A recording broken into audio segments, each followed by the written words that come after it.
لکه مشهور اول دا دی چې د نبي علیه الصلاة وسلام نوم مبارک څه شی و. دویم دا تپوس کوي چې د نبي علیه السلام عمر مبارک څومره و. او دریم دا تپوس کوي چې د نبي علیه السلام لوریانې څو وې او زامن یې څو.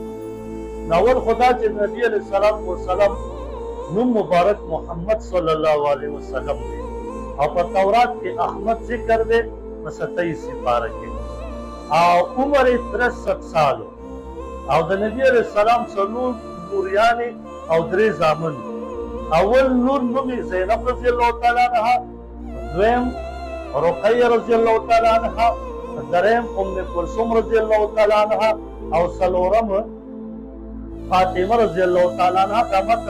دا ما تاسو ته په ترتیبوار ذکر کړي او په بچو کې درې بچي قاسم رضی الله تعالی عنه او طاهر رضی الله تعالی عنه